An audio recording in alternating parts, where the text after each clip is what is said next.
கௌரவ தலைமை தாங்கும் உறுப்பினர்களே, இன்று உண்மையிலே இந்த விவாதத்திலே சகோதரர் ஜீவன் தொண்டமான் அவர்கள் பேசுவதற்கு இருந்தாலும் கூட நேற்று மாலையிலே ஷனன் ஹட்டன்லே ஷனன் தோட்டத்திலே கேஎம் பிரிவில் ஏற்பட்ட தீ விபத்தின் காரணமாக 23 குடும்பங்களும் 90க்கு அதிகப்பட்ட நபர்களும் பாதிக்கப்பட்டதின் காரணத்தினால் அவரால் இன்று இந்த சபையிலே வர முடியாமல் போனதினால் அவருடைய சார்பிலே ஒரு சில வார்த்தைகளை கூறுமாறு சொல்லியிருந்தார். அதிலே அவருடைய உரையிலே ஒரு சில பகுதிகளை வாசித்து என்னுடைய கருத்துக்கு போலாமல் நினைக்கின்றேன். கௌரவ சபாநாயகர் அவர்களே, பெருந்தோட்ட மலைய மக்கள் கடந்த 200 வருடங்களுக்கு மேலாக இந்த நாட்டுக்கும் தமது உழைப்பின் மூலமாக வழங்கி வருகின்றனர். ஆனால் அப்படி வழங்கி இந்த நாட்டின் முன்னேற்றத்துக்கு முதுகெலும்பாக உழைத்த போதும் அவர்களுடைய வாழ்க்கை தரம், சமூக அந்தஸ்து மற்றும் அடிப்படை உரிமைகளை வழங்குவதில் இந்த நாடு பாரபட்சமாகவே இருந்து வருகின்றது. எமது சமூகத்தின் கோரிக்கைகளை சாதகமான பரிசீலனை செய்வதற்கு பதிலாக எப்படி தட்டி கழிக்கலாம் என்பதிலே அதிக கவனம் செலுத்தப்பட்டு வருகின்றது. இன்று வரை அது தொடர்ந்து கொண்டு தான் இருக்கின்றது என்பதையும் சுட்டிக்காட்ட விரும்புகிறேன். இதிலே நீண்ட ஒரு உரை அவர் அனுப்பியிருக்கிறார். நேரத்தை கருத்தில் எடுத்து அதிலே மிக முக்கியமாக இன்று தொழிற்சங்கத்தினுடைய ஒரு காவலனாக கடந்த காலத்திலே செயல்பட்ட கௌரவ வசந்த சமரசிங்க அமைச்சர் அவர்கள் இந்த சபையில் இருக்கிறபடியினாலே, கௌரவ அமைச்சர் அவர்களே, உங்களுக்கு தெரியும், கடந்த காலத்திலே 1000 ரூபா தோட்ட தொழிலாளருக்கு சம்பளம் 1000 ரூபாயாக அதிகரிக்கப்பட்டது. அதனைத் தொடர்ந்து கடந்த அரசாங்கத்தின் காலப்பகுதியிலே இது 1700 ரூபாய்க்கு அதிகரிக்கிறதுக்கான பாரிய முயற்சிகள் எடுக்கப்பட்டது. அதிலே பெருந்தோட்ட கம்பெனிகள் இந்த தொகையை அதிகரிக்கிறதுக்கு இணங்காவிட்டதின் காரணமாக அவர்கள் நீதிமன்றத்தை நாடியிருந்தார்கள்.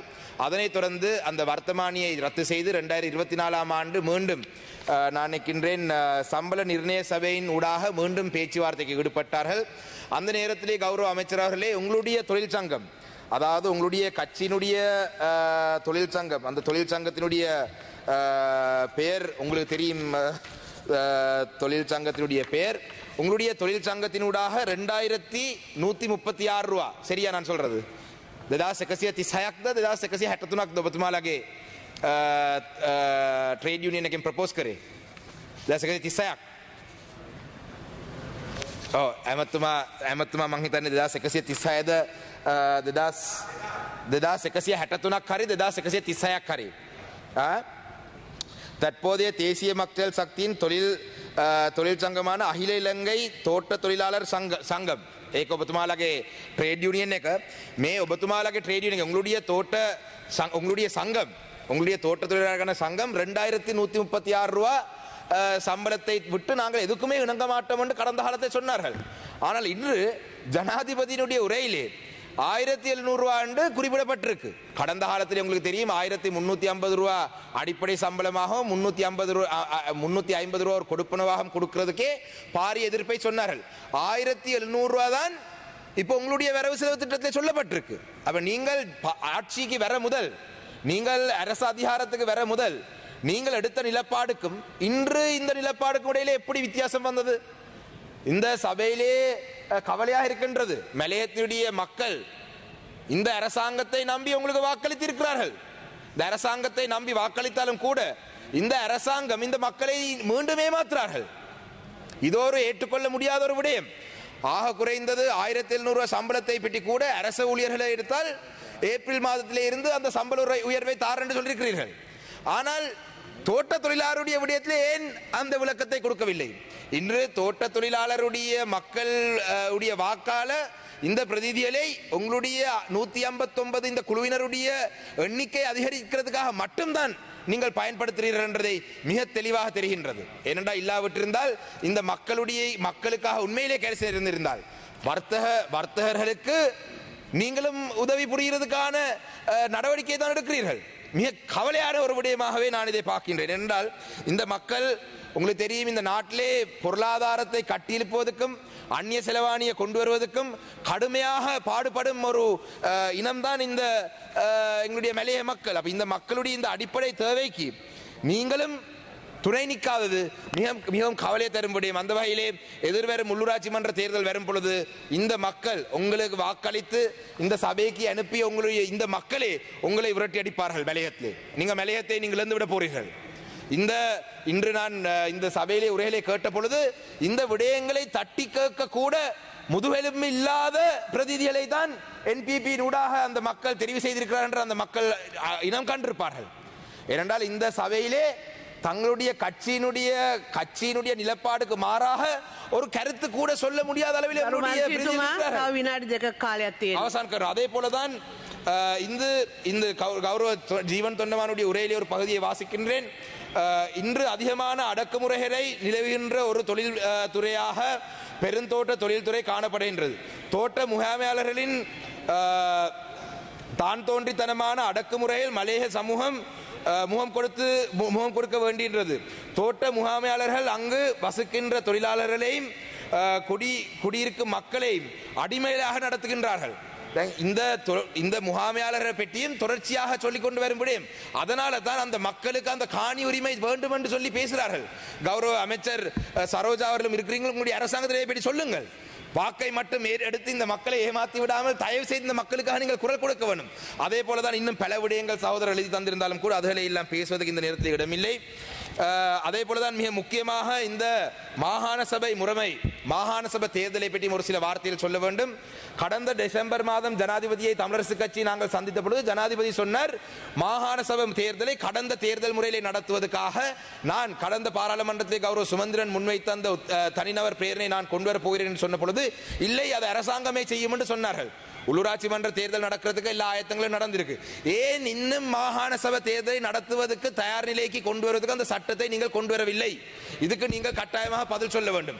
அதே போலதான் கௌரவ கோடீஸ்வரன் அவர்கள் எங்களுடைய பாராளுமன்ற உறுப்பினர் தொடர்ச்சியாக 4 மாதங்களாக இந்த பாராளுமன்றத்திலே கல்முனை வடக்கு பிரதேச செயலகத்தை பற்றி பப்ளிக் அட்மினிஸ்ட்ரேஷன் மினிஸ்டர் எத்தனையோ தரம் கேள்வி கேட்டிருக்கிறார். இதுவரைக்கும் ஒரு பதில் இல்லை. இந்த அம்பார மாவட்டத்தில் அதையும் கல்முனையில் இருக்கிற தமிழ் மக்கள் இதை பார்த்து கொண்டிருக்கிறார்கள். உங்களுடைய அரசாங்கத்தால் இதை செய்ய முடியாது. கல்முனை மக்களை செய்ய முடியாது, பதிலாவது அளித்து விடுங்கள். அதே போலதான் கடந்த அரசாங்கத்தின் காலப்பகுதியிலே சில பிரதேச செயலகங்களை அதிக அளவாக சனத்தொகை இருக்கும் பிரதேச செயலகங்களை 2ஆக உடைக்கிறதுக்கான சில நடவடிக்கை எடுக்கப்பட்டது. குறிப்பாக களுவாஞ்சிக்குடி பிரதேச செயலகம் மட்டக்களப்பிலே, செங்கலடி பிரதேச செயலகம், அதே போல போரதீவு பட்டு பிரதேச செயலகம். இந்த விடயத்திலேயும் உங்களுடைய இந்த அரசாங்கத்துடைய கவனத்தை செலுத்த வேண்டும் என்று கேட்டு, தோட்ட தொழிலாளருக்கு ஒரு நேர்மையான ஒரு தீர்மானத்தை உங்களால் எடுக்க முடியாவிட்டால் அந்த மக்களுக்கு ஆக குறைந்து உண்மையாக சொல்லிவிடுங்கள் என்று கேட்டு என்னுடைய உரையை முடித்துக் கொள்ள நன்றி. ගායනකුට වදගත් ප්‍රශ්න එකක් කතා කරන්න පුළුවන්. අනිත් එක මම පක්ෂ නායකයෙක්. එතකොට ඔබතුමාට වගකීමක් තියෙනවා අපි කියන එක අහන්න. අපේ පැතිවල මිනිස්සු කෑලි කපනවා මේ අඩුවක් ගන්නලා. ඒවා අපිට මෙහින් කියන්නේ නැතුව හොයා ගිහලා කියන්නද? කරුණාකරලා අපි කියන එක අහන්න. අපි කියන එක අහන්න. ඉතින් මෙයා മന്ത്രി කෙනෙක්. මෙයා නගින ඉර පාලනය කරනවා, මම උත්තර පාලනය කරනවා. අයි වෙන කට්ටිය නැගිට්ටාම දෙනවනේ ඉතින් පය ගන්න කතා කරන්න. අයි අපිට දෙන්න බැරි. අපිට දෙන්න බැරි. ඒක කාර්යපටපාතේ. ඔයා එම්මෝ විදියට හැසිරෙන්න එපා කතානායකතුමා. ඔයා වරදක් කරනවා. අයි අපිට අපි නැගිට්ටාම මයික් එක දෙන්න බැරි අයි. අයි අපි සිංහල කතා කරු දෙමළ කතා කරු වලට අහන්න බැරිද? ඔයාගේ භාෂාවෙන් මම ගරු මන්ත්‍රී මේක ප්‍රොසීඩියර් එකක්. ගරු අමාත්‍යතුමා ඔබතුමාට කතා කරන්න පුළුවන්. ශානක්‍යන් මන්ත්‍රීතුමා. ඔව් ශානක්‍යන් මන්ත්‍රීතුමා. ගෞරව අච්චුන මාත්‍ර වහම කතානායකතුමනි, මේක විනාඩියක ප්‍රශ්නයක්. මම ඔබතුමාගෙන් ඇවිල්ලා ඉල්ලුවා පැහැදිලිවම. ඔබතුමාට මේක මම ඊට පස්සේ ස්ථාවර නියෝග 92 යටතේ විනාඩිය ඉල්ලුවේ. මේක ගැටුමක් ඇති කරන්නේ. දැන් උදේ පාර්ලිමේන්තුවේ විනාඩි 20ක් ඔබතුමා නාස්ති කරේ. கௌரவ அமைச்சர் அவர்களே, கடந்த வாரம் மட்டக்களப்பிலே பிப்ரவரி மாதம் 20ஆம் தேதி ஒரு வாள்வெட்டு குழுவால் ஒரு வாள்வெட்டு நடந்தது. பாரிய அச்சத்திலே மக்கள் நேற்றைய தினம் காலையிலேயும் கூட இன்னும் கைதுகள் நடக்கின்ற ஆர்ப்பாட்டத்தில் ஈடுபட்டார்கள். அதனைத் தொடர்ந்து நேற்று இரவும் ஒரு வாள்வெட்டு குழு வந்து மட்டக்களப்பு நகரத்திலே வாள்வெட்டு செய்திருக்கு. ஜனாதிபதி சொன்னார், மட்டக்களப்பிலேயும் இவ்வாறான விடயங்கள் நடக்கலாம் என்று இந்த பாதாள உலகத்தினுடைய குழுக்களால். அந்த வகையிலே இந்த விடயம் தொடர்பாக உங்களுடைய அவசரமான கரிசனை எடுத்து இதுக்கு ஒரு முடிவு கொண்டு வர வேண்டும் என்றதான் நான் கேட்டேன். මෙන්න මේ ටික විතරයි අහන්නුනේ. ඔබතුමා මේ සභාව තිරුකුණාමලේ ඉස්පිරිතාලේ MS වගේ මෙහෙවන්න යනවා නේද මේ ප්‍රශ්නේ? බොහොම ස්තුතියි.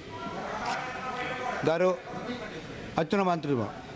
කතානායතුම සමාවෙන්ට මං හැසිරෙන විදියට පළවෙනිම සමාවෙල්ල නම් ඔයගොල්ලෝ අපේ කතා කරන්න දෙන්නේ නැත්තේ කරුණාකරලා අහන්න ට්‍රින්කෝමැලි හොස්පිටල් එකේ බේස් හොස්පිටල් එකක් තියෙනවා. ඒ හොස්පිටල් එකේ ඉන්න ડોක්ටර් කෙනෙක් හරිද ලෙඩ් උඩ ගහලා ඒක වීඩියෝ කරලා මාධ්‍යයට දාලා තියෙනවා. කරුණාකරලා ඒක පොඩ්ඩක් බලන්න ඒ ડોක්ටර් දැන් ඒ ડોක්ටර් දවස් 4ක් අදාළව කරුණාත්ම මේ අදාළ ඔබ 27 2ට දැරි සභා කල්පන අවස්ථාවේදී මේ කතා කරන්නේ මේක මේ මාතෘකාට ගන්නව කාරණාවක් නෙමෙයි මෙතෙන්දී.